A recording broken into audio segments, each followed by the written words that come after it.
Ano sinasabi po doon? For from Him and through Him and for Him are all things. And to Him be the glory forever. Amen? Amen. So, ibinibigay ng verse na ito ang buod ng buhay natin. Diba? Kung saan tayo galing, kung paano tayo nabubuhay, at kung para kanino tayo nabubuhay. Amen? Amen. Church, this verse reminds us that life is not centered on us. Diba? Hindi nakasentro sa atin. Everything begins with God. Naniniwala po ba tayo doon? It is sustained by God. And ultimately points back to God. So from this verse, we got our topic tonight. Yeah. You are worthy of it all. Amen. So, because if everything comes from Him, exists through Him, and leads back to Him, then God alone is worthy of everything we are and everything we give. Amen po ba? So, bago po tayo magsimula, may I please invite everyone to please stand and let us pray. Yes, Lord. Our Heavenly Father, Lord God, we bless your name on high, Panginoon. You alone are worthy of all glory, honor, and praise, Lord God. We acknowledge that everything we have and everything we are comes from you alone. Lord, as we come before you tonight, we ask that you cleanse our hearts and our minds. Remove every distraction, Lord God, burden and worry, so that we may fully receive the message tonight, Panginoon. Lord, prepare our hearts to listen, to understand, and to respond in obedience to your word, Lord Jesus. Lord, we thank you, Lord God, for the opportunity to gather in your presence tonight. Thank you for the privilege, Lord God, you have given me, Panginoon, to share your word. I humbly ask that you grant me wisdom, Lord God, clarity and guidance, Panginoon. May I speak not from my own words, Lord God, but the words you want to your people, Panginoon. Holy Spirit, move freely in this place tonight, Lord God. Speak to every heart, Panginoon. Meet every need, Lord Jesus, and draw us closer to you, Panginoon. May everything that happens tonight, Panginoon, bring glory to your name alone, Panginoon. Lord, this we ask in the mighty name of Jesus Christ. And everybody will say, Amen.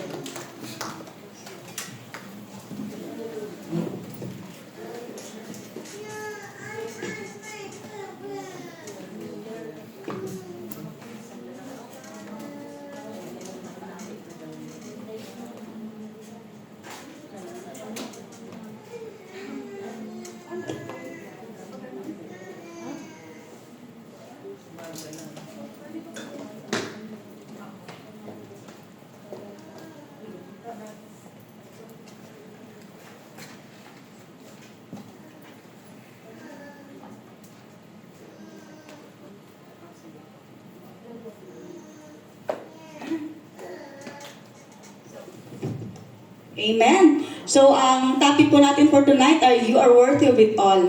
Amen. So, thank you, Bro Clyde, sa pagkanta ng nirequest ko po sa kanya. Amen. So, church, naranasan niyo na ba na habang nakikinig kayo ng kanta, ito ay hindi lamang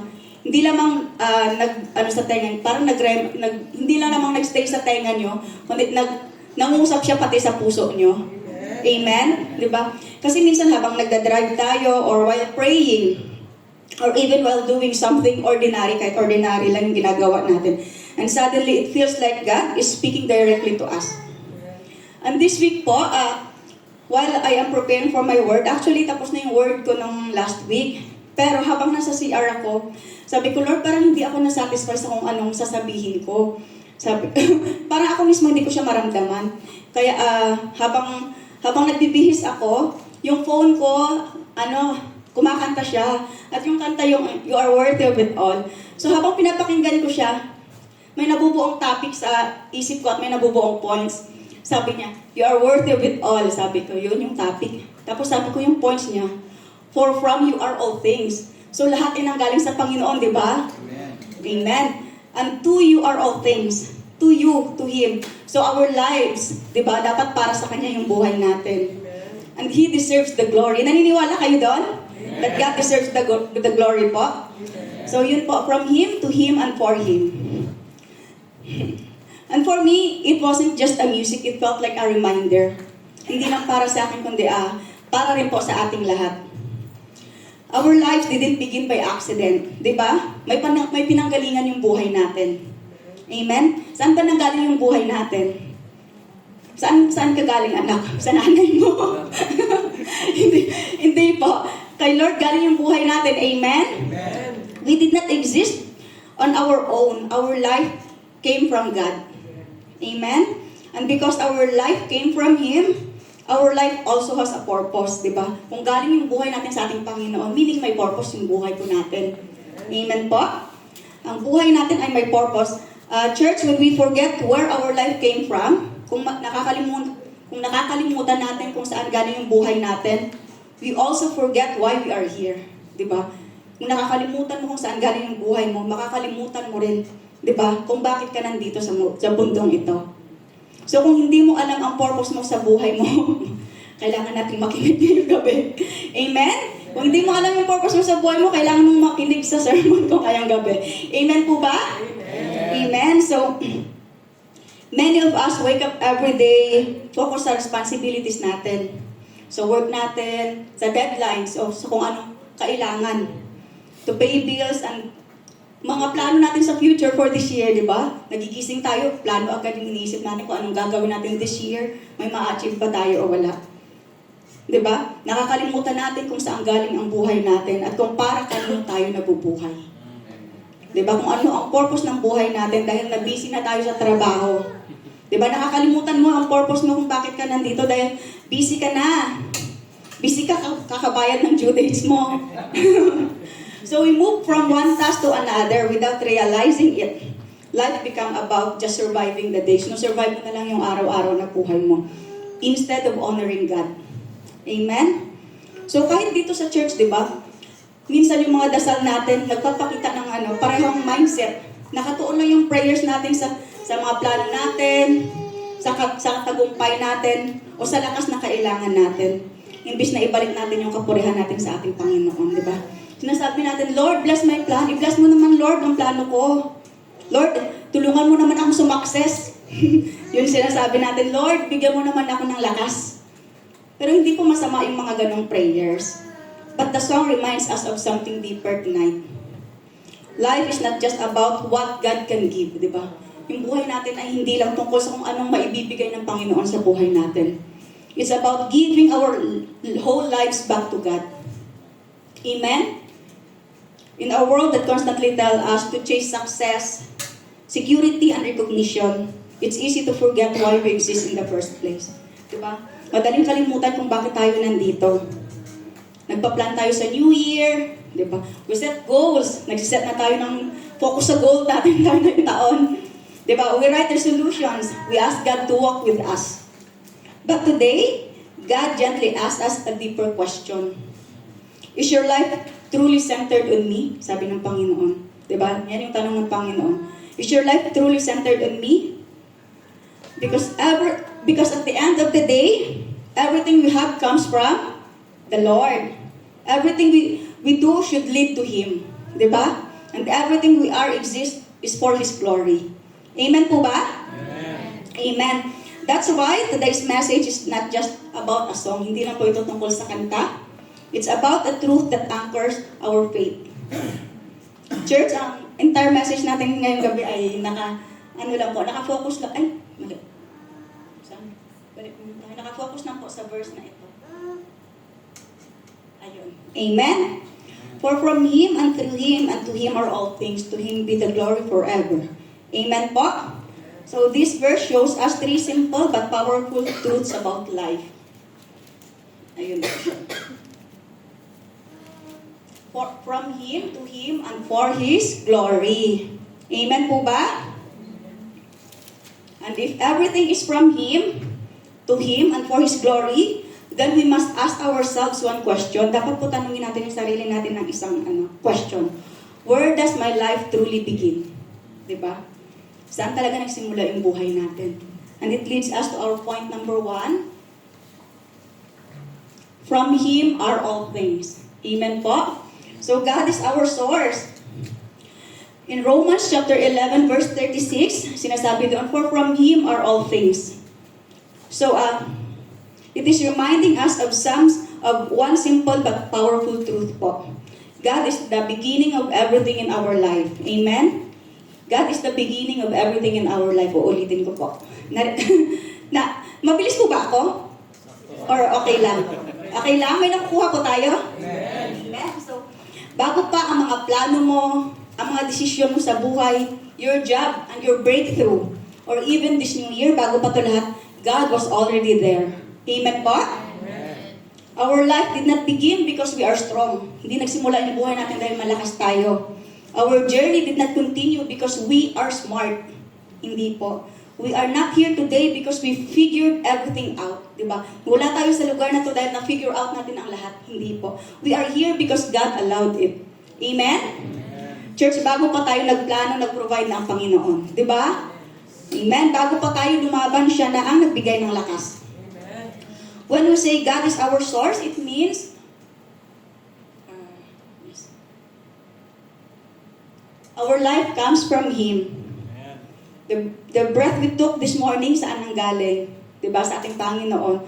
The fact that we woke up today, diba? Ginising tayo ng Panginoon. Amen? Thank you, Lord. The strength to stand or to walk or to continue. Galing po yun sa ating Panginoon. We didn't earn life, mga kapatid. Diba? We receive life. Galing po kanino yung na-receive nating buhay? Sa ating Panginoon. Amen po? Amen. Amen. So our provision comes from Him. Naniniwala po ba tayo na ang provision na meron tayo ngayon ay galing sa ating Panginoon? Amen. Amen. So, yes, we work. We wake up early. We do our part. But behind every salary, every client, or every opportunity, God is the one who opens the door. Diba? Ang Panginoon ang nagbukas ng pinto para sa atin. We may hold the paycheck, but God is the provider. Amen. Amen? Amen. So number 3, ang bilis natin. Our strength comes from Him. Nagmamadali ba tayo?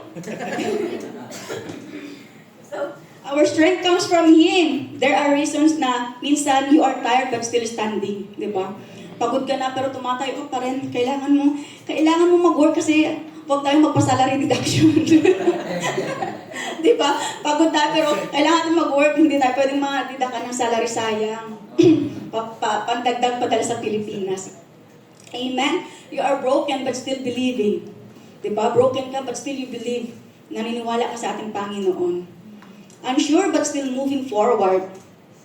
And church, that strength is not normal. Hindi po yan normal strength na galing lang sa sarili mong lakas. That strength is from God. Diba? Physically and emotionally, lahat po yan galing sa ating Panginoon. Kaya nga sinasabi sa Romans 11:36, for from Him are all things. Diba? Lahat ay nanggaling sa Panginoon. Diba? Ang buhay natin, ang provision, ang kalakasan natin, it all comes from the Lord. Amen po? Amen. And this verse reminds us nothing starts without God. Sabi nga sa James chapter 1 verse 17, every good and perfect gift is from above. Diba? Not some blessings, hindi lang po some part of the blessings. Not selected blessings. Hindi po yung mga piniling blessings lang. Every good thing in your life came from the Lord. Amen? Lahat ng magagandang bagay sa buhay mo ay galing sa ating Panginoon. Amen po? Amen. Minsan may mga bagay tayong nakakalimutan na ipagpasalamat sa ating Panginoon, di ba?